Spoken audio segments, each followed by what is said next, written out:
3, 4, 5, 6, 7, 8 ja siin on bass ja need on need open tone ehk siis need sõrmu täielikult vastu läheb, nii.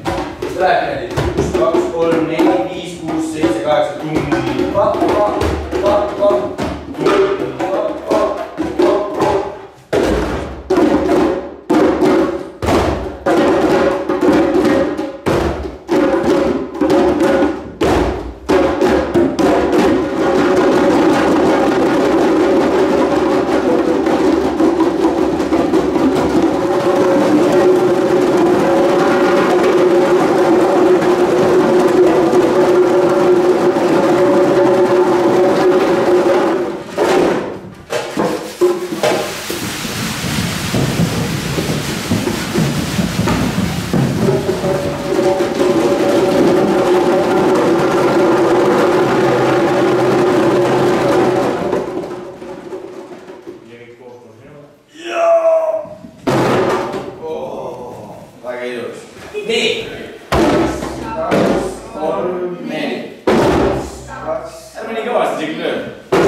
Mul on väga hea meel, et mul avanes võimalus tõesti rakendada seda, mida ma kujutasin ette, et oleks tarvis teha. Rakendada seda mõtet, rakendada neid trumme. Ja ma soovitan kõigile, kui nüüd noored vaatavad, jah, soovitan kõigile tahta, julgeda, unistada.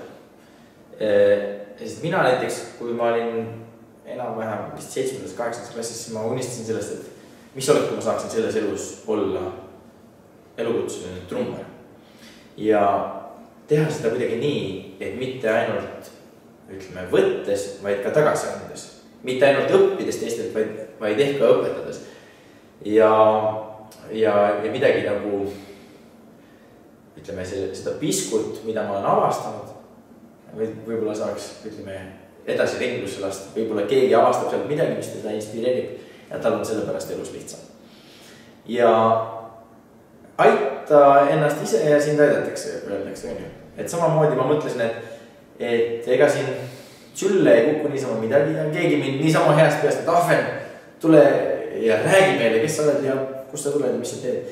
Seda vaevalt juhtub. Seega ma töötasin välja kontseptsiooni läbi selle, et tuli veel, et kõik inimesed polegi veel Eestis trummi mänginud. Töötasin välja kontseptsiooni, et mängime noortega Aafrika trumme. Ja täna, ma pean ütlema, oli üks esimesi selliseid omaalgatuslikke kutseid. Celia Roose sai selle hakkama ja ta tõmbas suure joone ja hüüumärgi minu selle teoreetilise plaani alla ja järele, et tõesti noortele näikse see meeldivat ja mul on väga hea meel, et mul avanes võimalus mängida eriti nii andekate noortega nagu Lüllemäe, mis meil on siin, mis meil on ülikool, gümnaasium, põhikool, jah, Lüllemäe põhikooli noortega. Nii et kiidame õpetajaid, kiidame direktorit, kiidame laste vanemaid ja loomulikult kiidame lapsi. Aitäh, loodetavasti kohtume õige pea. Ma lähen käin vahepeal Rio de Janeiros, mis on üks kõige ohtlikum linn sellel planeedil, nii et vaatame. Kui ma sealt ühest tükist tagasi tulen, siis ma toon kõik tarkuse teile näha ja kuulda. Aitäh, olge tublid!